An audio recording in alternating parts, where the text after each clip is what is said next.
السلام عليكم ورحمة الله وبركاته. انسوا اي طريقة مكرونة عملناها قبل كده. الطريقة بتاعت النهاردة غيرت مفهومي للمكرونة تماما. تعالوا نعملها النهاردة مع بعض بطريقة سهلة جدا.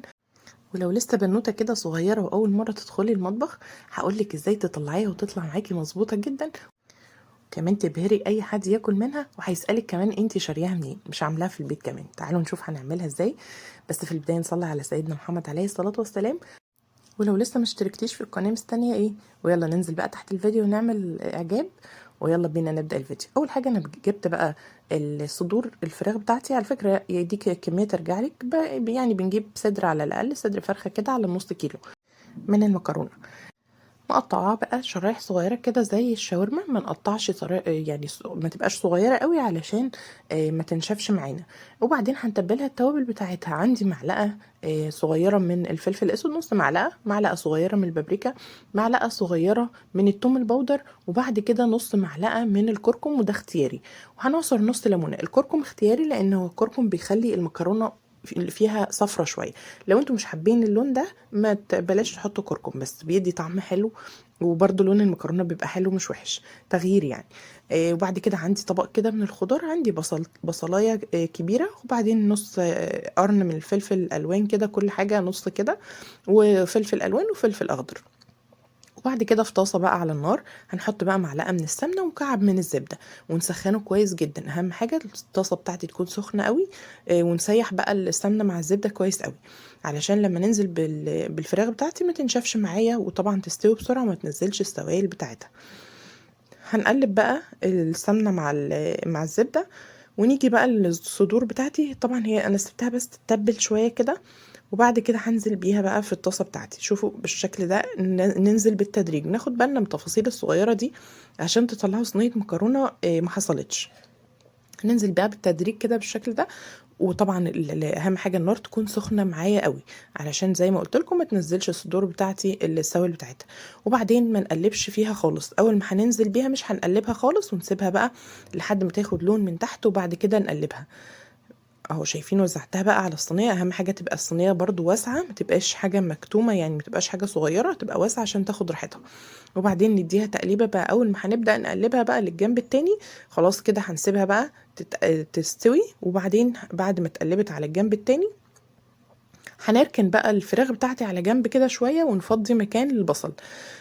وبعد كده ننزل بقى. اهو بص، هركنها بقى على جنب، وبعدين اجيب البصل بتاعي وانزل بيه في الجنب الفاضي ده.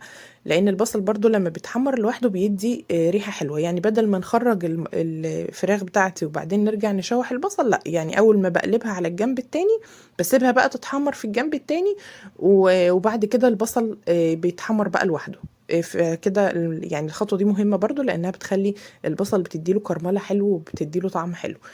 وبعد كده بعد ما بدأ يتشوح بقى الاتنين، هنحط بقى الملح بتاعنا اخر حاجة. وبعدين نقلبهم بقى مع بعض الاتنين كده. لو حابين تحطوا توم ممكن نحط فصين من التوم، اختياري يعني. لو حابين، لو مش حابين مفيش مشكلة. هي كده حلوه، مش هتحتاج ان هي تحط توم. وبعدين هنزل بقى بعد ما خدت التشويحه المظبوطه بقى بتاعتها، وتحمر البصل اتكرمل والفراخ وكل حاجه، والريحه بقى طلعت كده وبقت ريحتها حلوه قوي. ننزل بقى بالفلفل الالوان بتاعنا. اول ما هيتحط على النار، يعني مش هنديله بس تقليبه صغيره، ومش هنزود عليه في التحمير. ونطفي على بقى النار بتاعتي. وتعالوا بقى نعمل المكرونه. اول حاجه هنحط حله كبيره على النار. اهم حاجه الميه تكون بزياده، ونحط فيها معلقتين ملح. وفي نفس الوقت بجيب حله تانية في الجنب كده، واحط فيها معلقه من السمنه ومعلقتين من الزيت ومكعب من الزبده. يعني المعدل كله يعني 5 معالق كده او 4 معالق. تمام، لان انا هستخدم 5 معالق من الدقيق. وهنقلب بقى دول على النار كده. انا عايزه اقول لكم ان الاتنين لازم يتعملوا في نفس الوقت، هقول لكم ليه دلوقتي. وبعد كده بقى نقلب بقى، نحط الدقيق بتاعنا ونقلب بقى كويس جدا. نقلب لحد ما نحس ان الدقيق بدأ ياخد اللون اللي هو ايه، يعني بدأ يتشوح وريحته تطلع. يعني عارفين الدقيق مش لون ابيض دي، لا، يتشوح شويه. لان كل ما تحمصوا الدقيق شويه هيدي نتيجه حلوه قوي، ويخلي البشاميل بتاعك طالع طعمه خطير.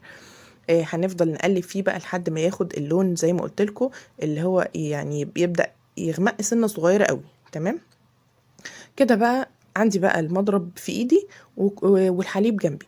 عايزه اقول لكم ان انتوا ممكن تستخدموا كوبايه حليب واحده. تمام. بس طبعا احنا يعني ايه، كل واحد بقى على حسب امكانياته. في ناس بتحب تعمله بالحليب بس، في ناس ممكن تستخدم كوبايه من الحليب، والباقي بقى هقول لكم هنستخدم ايه. يعني انا عاملاه لكم بشاميل اقتصادي شويه. عندي بقى الحليب بتاعي، حطيت الكوبايتين من الحليب، وهركن بقى على جنب البشاميل، هسيبه يغلي شويه، وهسيبه بقى على جنب شويه لحد ما الميه بتاعتي بدات تغلي بتاعه المكرونه. هنزل بقى بالمكرونه بتاعتي. طبعا دي مكرونه نجرسكو، فالمفروض ان احنا بنستخدم ليها مكرونه الاسباجيتي. فطبعا انا قلت مش مشكله، يعني عندي مكرونه عاديه بتاعه البشاميل، فعادي المكرونه المشطوفه دي فهنستخدمها مفيش مشكله.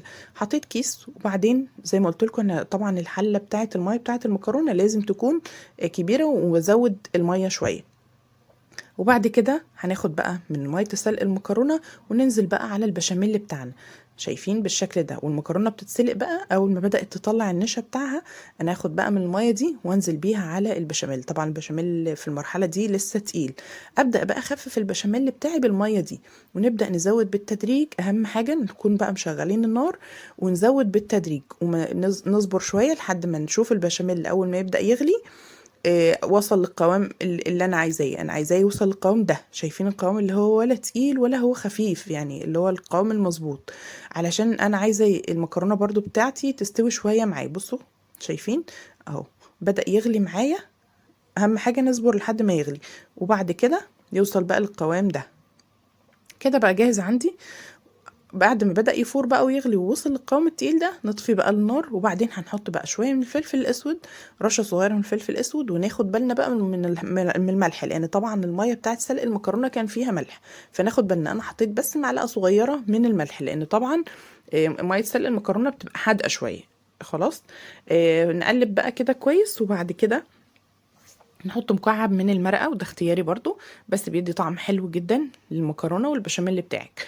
وبعدين كده بقى جاهز عندي البشاميل، وجاهز عندي الفراخ بتاعتي، وجاهزة المكرونة.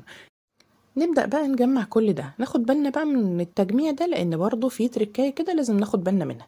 كل حاجه بقت جاهزه كده تمام. اهم حاجه بقى ان كل حاجه تبقى سخنه والمكرونه تبقى سخنه. انا بقول لكم نعمل البشاميل والمكرونه مع بعض عشان ما نسيبش المكرونه نركنها على جنب وتبقى لسه مفرفره، وكله يبقى سخن مع بعض، ما ياخدش كمان وقت في التسويه. فنبدأ بقى ننزل بالبشاميل بتاعي. هاخد في البشاميل ده اقسمه لتلاتة. اول تلتة هحطه تحت، وبعد كده هحط بقى المكرونة بتاعتي. ننزل بقى بكمية المكرونة نص الكيس. طبعا انا عاملة كمية كبيرة، لان انا عاملة كذا صينية. فبعد كده هنبتدي بقى ناخد المكرونة بتاعتي وننزل بيها في الطبق او في الصينية بتاعتي في البايركس بتاعي. انزل بالمكرونه كلها، يعني نص الكيس اللي انت هتحطيه حطيه كله مره واحده، مش هنحط طبقات.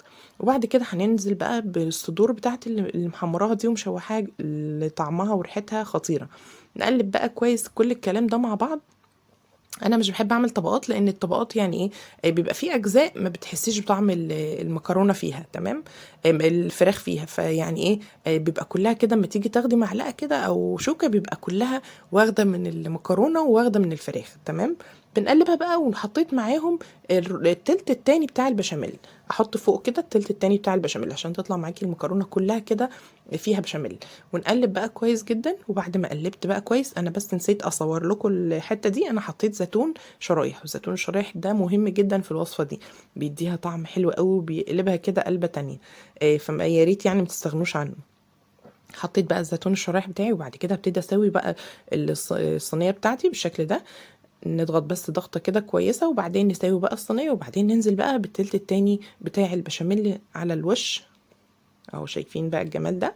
وعايزه اقول لكم حاجه، ممكن كمان ما تحطوش، يعني تحطوا البشاميل كله مره واحده، ولو تكتفوا ان انتوا هتحطوا على الوش جبنه موتزاريلا بس. طبعا انا بفضل ان انا احط برضو على الوش شويه كده من البشاميل اللي بيديها طعم حلو. ننزل بقى على الوش بجبنه موتزاريلا، ميكس جبنه رومي اللي انتوا حابينه، عشان بس ياخد لون وكمان يدي طعم حلو قوي للوش. نحط بقى الجبنه على الوش، وبعد كده شغالين فرن بقى على درجه حراره تكون عالية، لان كل حاجة مستوية طبعا.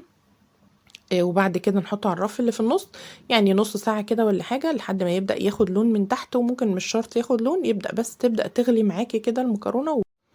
نشغل بقى، ممكن نشغل الشوايه على الاخر خالص لحد ما بقى تبقى مستويه. وطبعا ممكن تجهزوا الصينيه دي وتركنوها على جنب على التسويه، يعني لو عندكم عزومه ولا حاجه ممكن تجهزوها من بدري وتركنوها على التسويه على طول. يعني انا بعملها وبسيبها على جنب، وقبل التسويه قبل الفطار بنص ساعه بكون مجهزاها مسويها في الفرن. شايفين بقى ما شاء الله طالعه عامله ازاي؟ بصوا المكرونه طالعه جوسي كده وريحتها حلوه وطعمها حلو. يعني مش قادره اوصف لكم طبعا، اللهم اني صائمه يعني. بس ما شاء الله حلوه جدا.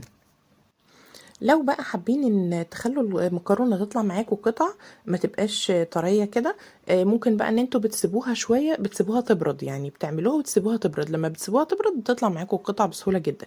بس شايفين بقى ما شاء الله طالعه عامله ازاي؟ يلا بالهنا والشفا، جربوها بقى وقولوا لي رايكم. والسلام عليكم ورحمه الله وبركاته.